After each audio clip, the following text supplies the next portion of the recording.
ಬೆಂಗಳೂರು ಗ್ರಾಮಾಂತರದಲ್ಲಿ ಈ ಸಲ ಹೇಗಾದ್ರೂ ಮಾಡಿ ಡಿಕೆ ಸುರೇಶ್ರನ್ನ ಸೋಲಿಸಲೇಬೇಕು ಅನ್ನುವಂತಹ ಒಂದು ಸ್ಟ್ರಾಟಜಿಯನ್ನ ದೋಸ್ತಿಗಳು ಮಾಡ್ತಾ ಇದ್ದಾರೆ. ಸೊ ಮಾಸ್ಟರ್ ಸ್ಟ್ರೋಕ್ ಅನ್ನ ಡಾಕ್ಟರ್ ಮಂಜುನಾಥ್ ಅವರನ್ನ ಮೈತ್ರಿ ಅಭ್ಯರ್ಥಿ ಆಗೋ ಮೂಲಕ ಮಾಡಬೇಕು ಅನ್ನೋದು ದೋಸ್ತಿಗಳ ಲೆಕ್ಕಾಚಾರ.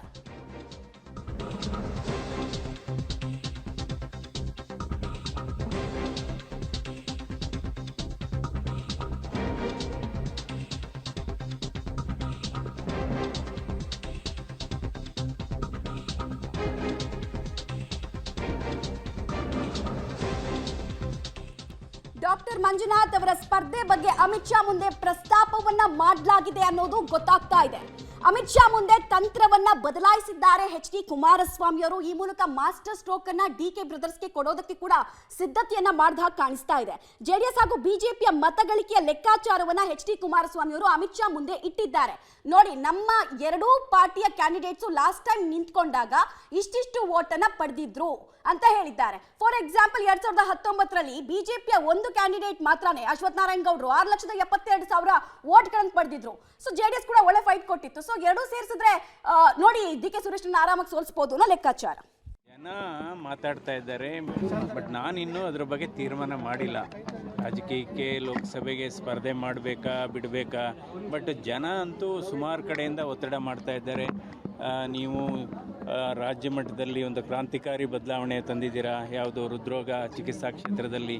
ಸೊ ಇದೇ ರೀತಿ ನೀವು ರಾಷ್ಟ್ರ ಮಟ್ಟದಲ್ಲಿ ಯಾಕೆ ನಿಮಗೆ ಅವಕಾಶ ಸಿಕ್ಕಿದರೆ ನೀವು ತರಬಾರ್ದು ಈ ಥರ ಸುಧಾರಣೆನ ರಾಷ್ಟ್ರ ಮಟ್ಟದಲ್ಲಿ ಆರೋಗ್ಯ ಕ್ಷೇತ್ರದಲ್ಲಿ ಅಂತ ಜನ ಒತ್ತಾಯ ಮಾಡ್ತಾ ಇದ್ದಾರೆ. ಇದ್ರ ಬಗ್ಗೆ ನಾನು ಇನ್ನೂ ತೀರ್ಮಾನ ತೆಗೆದುಕೊಂಡಿಲ್ಲ.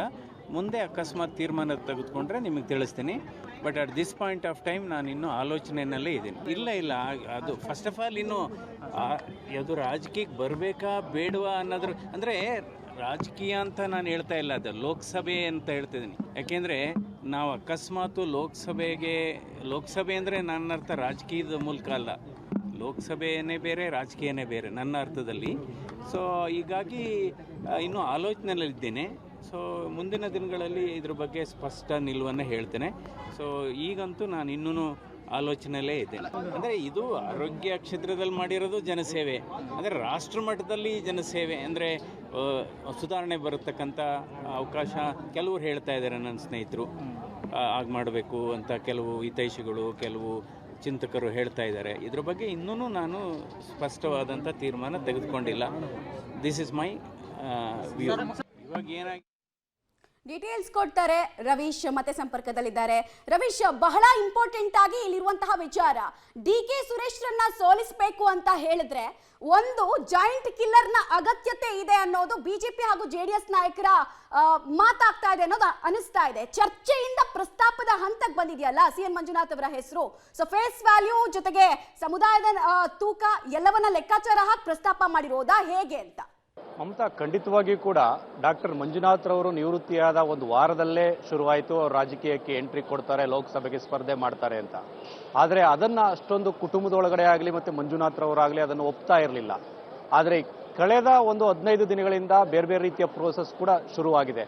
ಕುಟುಂಬದೊಳಗಡೆ ಆಗಿರ್ತಕ್ಕಂಥ ಚರ್ಚೆ ಆಗಿರ್ಬೋದು, ಮತ್ತು ನಿನ್ನೆ ಮಂಡ್ಯದಲ್ಲಿ ಡಾಕ್ಟರ್ ಮಂಜುನಾಥ್ ರವರು ಮಾತನಾಡಿದಂಥ ಶೈಲಿ ಆಗಿರ್ಬೋದು, ರಾಜಕಾರಣವನ್ನು ನಿರಾಕರಣೆಯೂ ಕೂಡ ಮಾಡಲಿಲ್ಲ, ಜೊತೆಗೆ ಅಪ್ಕೊಳ್ಳೂ ಕೂಡ ಹೋಗಲಿಲ್ಲ. ಅಂದರೆ ಪ್ರಮುಖವಾಗಿ ನನಗೆ ರಾಜಕೀಯವೇ ಬೇಡ, ನಾನು ಹೋಗೋದಿಲ್ಲ ಅನ್ನೋ ಮಾತುಗಳನ್ನು ಎಲ್ಲೂ ಕೂಡ ಮಂಜುನಾಥ್ ರವರು ಹೇಳಲಿಲ್ಲ.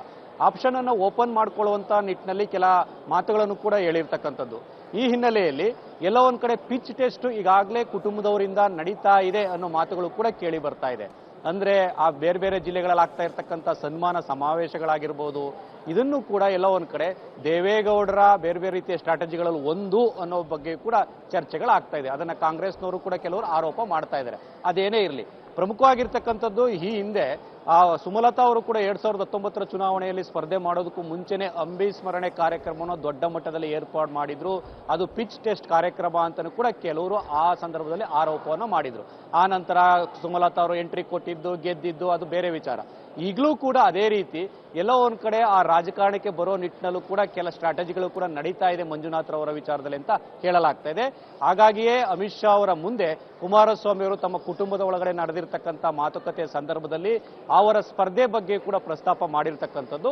ಒಂದು ವೇಳೆ ಡಿ ಕೆ ಶಿವಕುಮಾರ್ ಮತ್ತೆ ಡಿ ಕೆ ಸುರೇಶ್ ಅವರು ಕೂಡ ಬೇರೆ ಬೇರೆ ರೀತಿಯ ತಂತ್ರಗಳನ್ನ ಮಾಡ್ತಾರೆ. ಅವರು ಕೇವಲ ರಾಜಕೀಯ ತಂತ್ರಗಾರಿಕೆಗಳನ್ನು ಎದುರಿಸೋರ ಜೊತೆಗೆ ಮಾನವೀಯತೆಯನ್ನು ಕೂಡ ಈ ಒಂದು ಚುನಾವಣೆಯಲ್ಲಿ ಎದುರಿಸಬೇಕಾಗುತ್ತೆ ಅನ್ನೋ ಸ್ಟ್ರಾಟಜಿ ಆಧಾರದ ಮೇಲೆ ಮಂಜುನಾಥ್ ರವರನ್ನು ತಂದು ಕೂರಿಸ್ತಾ ಇದ್ದಾರೆ. ಇದು ಎಷ್ಟರ ಮಟ್ಟಿಗೆ ಸಕ್ಸಸ್ ಆಗುತ್ತೆ ಮತ್ತೆ ಮಂಜುನಾಥ್ ರವರು ಏನು ಒಪ್ಕೊಳ್ತಾರೋ ಇಲ್ವೋ ಅನ್ನೋದು ಕೂಡ ಮುಂದಿನ ದಿನಗಳಲ್ಲಿ ಸ್ಪಷ್ಟವಾಗುತ್ತೆ. ಒಂದಂತೂ ಸತ್ಯ, ಜೆಡಿಎಸ್ನ ಈ ಪ್ರಸ್ತಾಪಕ್ಕೆ ಬಿಜೆಪಿಯ ರಿಯಾಕ್ಷನ್ ಏನು ಅನ್ನೋದು ಕೂಡ ಕೆಲವೇ ದಿನಗಳಲ್ಲಿ ಸ್ಪಷ್ಟವಾಗುತ್ತೆ ಅಂತ ಹೇಳ್ಬೋದು ಮಮತಾ. ರೈಟ್ ರವೀಶ್, ಹಾಗೆ ಹೋಲ್ಡ್ ಮಾಡಿ, ಮತ್ತೆ ನಿಮ್ಮನ್ನ ಸಂಪರ್ಕ ಮಾಡ್ತೀನಿ. ಸದ್ಯಕ್ಕೆ CN ಮಂಜುನಾಥ್ ಅವರ ಹೆಸರು ಚರ್ಚೆಯಿಂದ ಪ್ರಸ್ತಾಪದ ಹಂತಕ್ಕೆ ಬಂದಿದೆ. ಕ್ಲೀನ್ ಇಮೇಜು, ಸಮುದಾಯದ ಬ್ಯಾಕಪ್ ಜೊತೆಗೆ ಒಂದು ದೈತ್ಯ ಶಕ್ತಿ DK ಸುರೇಶ್ರನ್ನ ಎದುರಿಸೋದಕ್ಕೆ ಲೆಕ್ಕಾಚಾರ.